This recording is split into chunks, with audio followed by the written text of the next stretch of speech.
I've started, and it's about to end. And I don't want it to end. But it's just so good.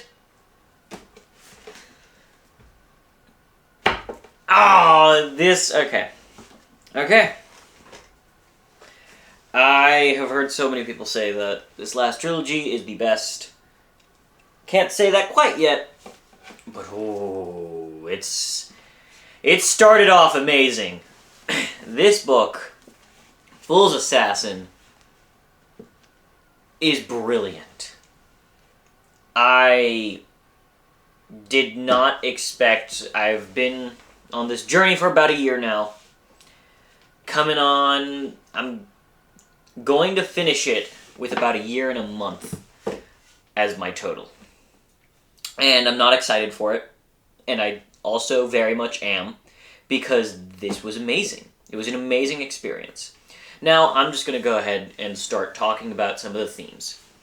And one of the biggest, most present themes throughout all of Realm of the Otherlings is that idea of fatherhood, or parenthood, really.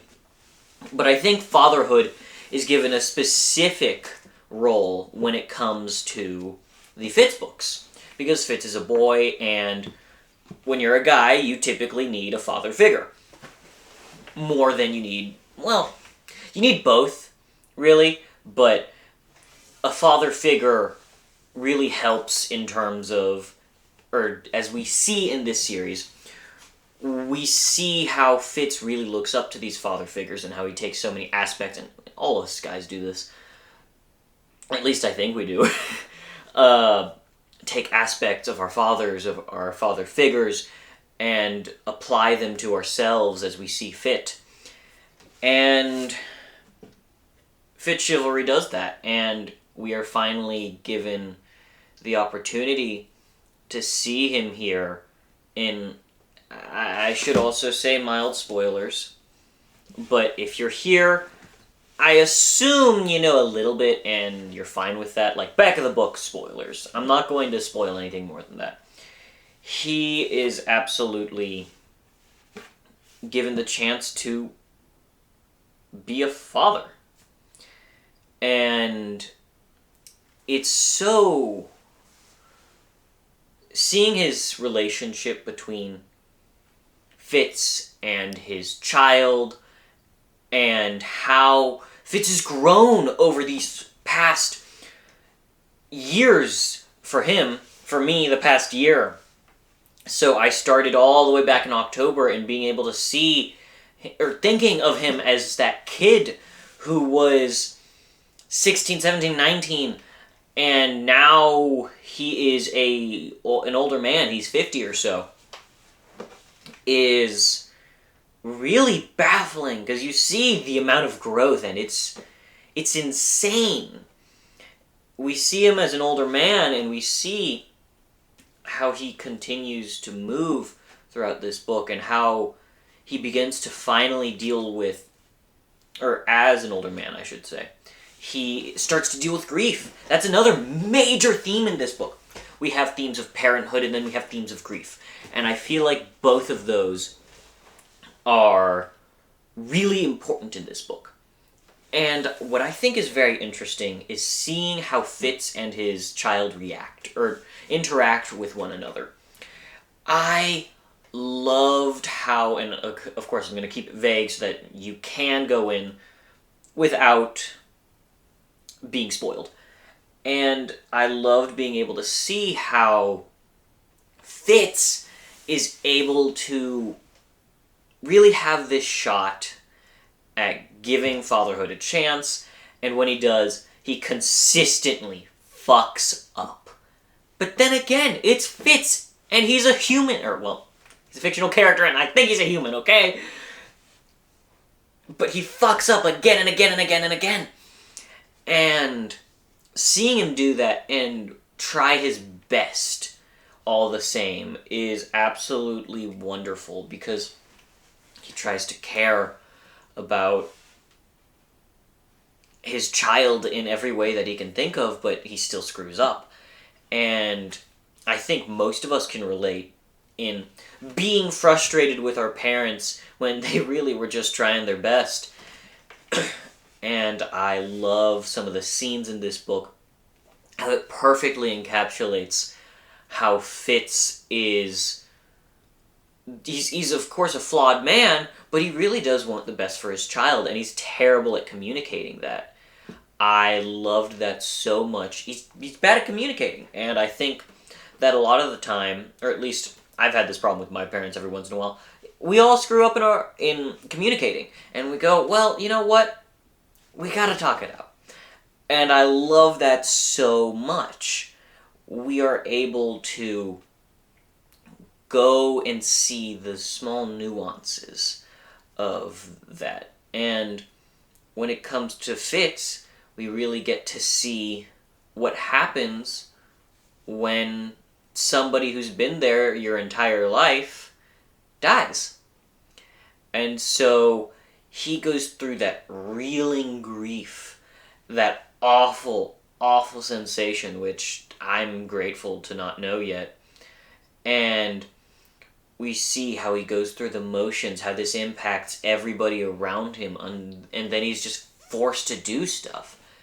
I saw this in the Fantasy Network's review, and how he would talk about, or how Jimmy from the Fantasy Network would talk about how Fitz has to go and move through life as if nothing had happened, and yet something had happened, and you just have to keep going, or else you're gonna screw yourself over. Terrible things will happen, and I think we can all relate to that. Just having it's that idea of being debilitated, and then going, oh crap, I have to do stuff. I have to be a functioning member of society. Why can't I just lay in bed and do nothing? Seeing that in this book was brilliant. It was so perfectly portrayed, and then how you have to overcome that. Oh, come on! And another thing I want to talk about is the cover here. Come on, look at this cover. I don't know if you can see it, but the F is an illustration. It's an illustration of his home in this book. I'm not going to tell you where it is, what it is, because that's a bit of a spoiler. So, because I do kind of want people to be able to jump in if they feel like it, if they've only read Assassin's Apprentice. And and as the plot slowly unfolds, we also get to see how Fitz's view of older friends has evolved. People he used to be friends with who died, and now he has to react to the world in ways that that respond to the death of his older friends, or the friends he used to have when they were alive. And, of course, I'm jumping around the particular death because I don't want to spoil it for anybody. But it is such a good and brilliant way of, even years and years and years and years later, we are still affected by the people who are in our lives. It doesn't matter if they're dead or if we don't even know what happened to them. They affect us. And it sucks sometimes. And sometimes it doesn't. And I also love how Fitz, no matter what is just trying to do the right thing. And also do right by his child.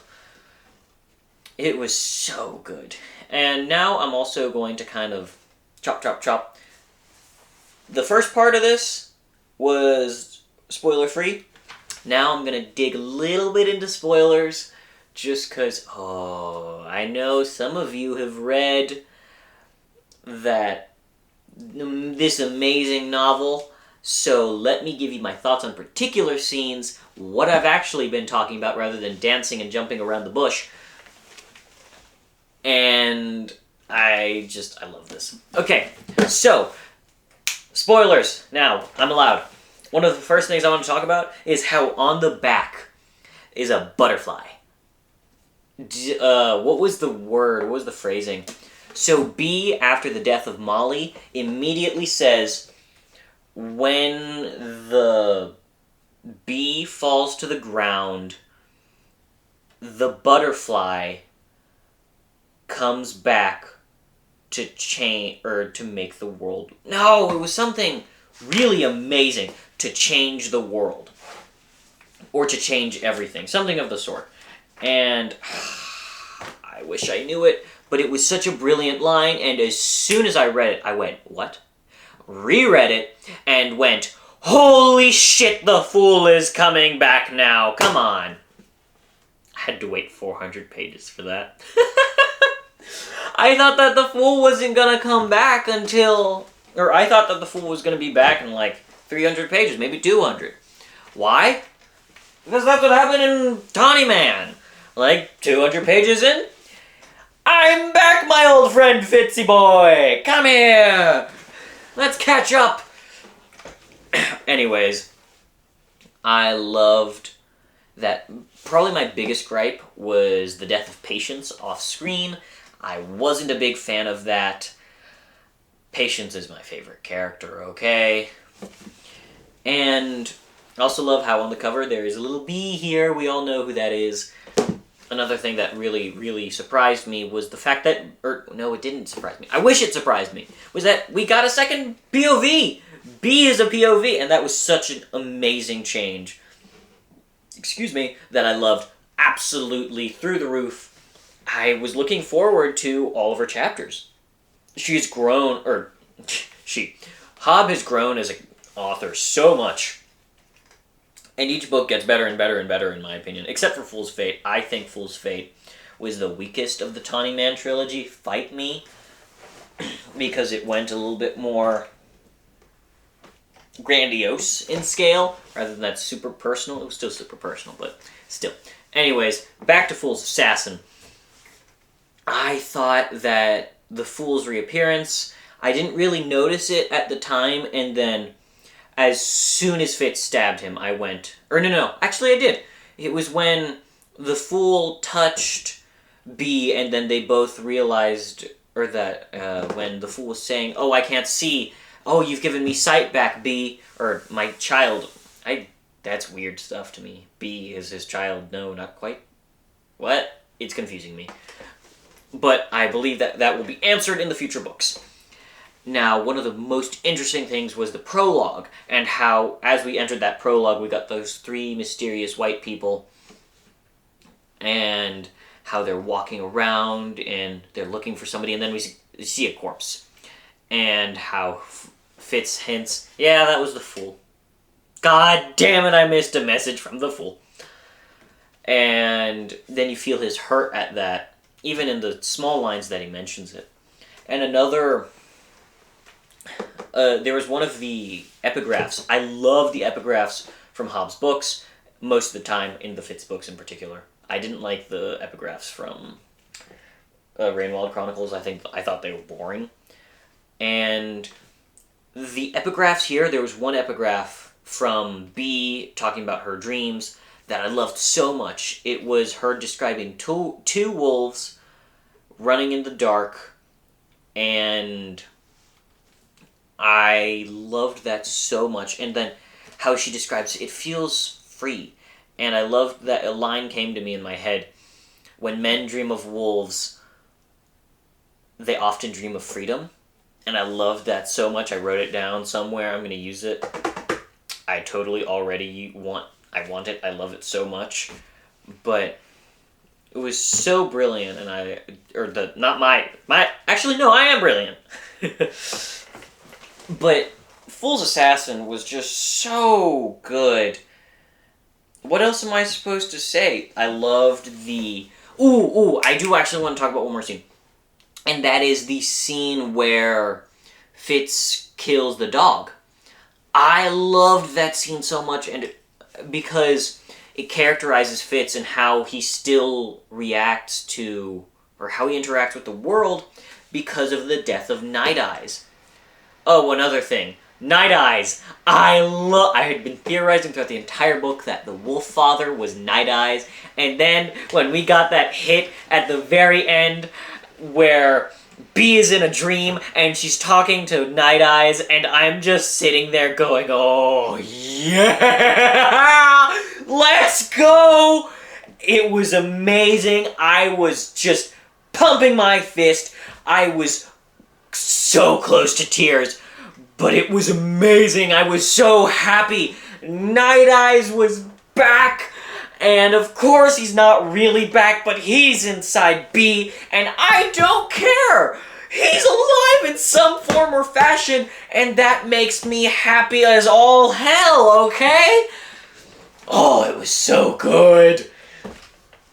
And how Fitz killed the pup's mother, the old dog, and how we see that and he goes, okay, I can't stand this, I can't take it, this is my kin in some form, I loved my friend, it was Night Eyes, and look at this is wrong, so he goes and he kills the poor dog to end her suffering, and then takes all the pups whose ears have been chopped off and the tails were chopped off. That was horrible. And then he takes mercy on them. And I love how Bee interacts with him afterwards, saying, oh, look, I get it. You did the right thing. And how proud Fitz is of that, of how she feels of that, and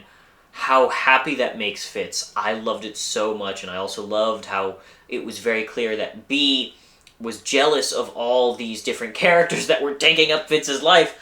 And I wonder what the difference would be if... I would love it if I could hear a girl's opinions on... If any of you have read, or if any of you are here and are a girl, please do. Is this a girly thing? I don't want to say it's a girly thing. Is this something that you would say is typical for a young girl to think of? Because I swear to God, guys do not care. Or maybe that's just me. Definitely for mothers in that situation, but for B, her being a little girl, is this something that's typical for a little girl to actually think of and go, oh, I'm jealous because all my time with my father is being stolen? Or is this something that you also think a guy, and please guys, do respond to this too, do you think that a guy would also feel this way if a young boy would feel this way in this particular situation of having all these different people take away the time from your only parent? I don't know, because I don't think that at that age I would have cared. I've always been a very little hermity child. I've been a very hermity person my entire life, so I don't know. Anyways, now for my conclusions. Is Fool's Assassin a 5-star? Hell yeah, are you kidding? This is one of the best books I've ever read. I've said it so much, or to myself. I know you haven't heard me say that, but when it comes to Hobb books, let me tell you which ones are my favorites. That's my favorite, that's my favorite, that's my favorite, that's my favorite, that's my favorite, that's my favorite, that's my favorite, that's my favorite, that's really good, really, really, really good, but maybe not one of my favorites. It's one of my favorites, but it's on the lower end of the spectrum of being my favorites, and then this is just up there with Fool's Errand, with Golden Fool, with Ship of Destiny, and they're all absolutely brilliant, and I'm telling you, if you haven't read Robin Hobb, just go read Robin Hobb, because she is amazing, and just take your time. I'm telling you, you will not regret it! She is the best author of all time! And tell me, if you have read Fool's Assassin, if you are going to read Robin Hobb, which you should give her a chance, always. I personally always believe that no matter what, you should go read an author and form your own opinion. Because then you can form your own opinion. And I think that is the most valuable thing, to form your own opinion of a thing, and then go, hey, this is my opinion, I hated it, or I loved it, which is the absolute correct response for Rob and Hobb. Anyways, I hope you all have a great day. I've had an absolute blast recording this, and let's see how long this ends up. See ya!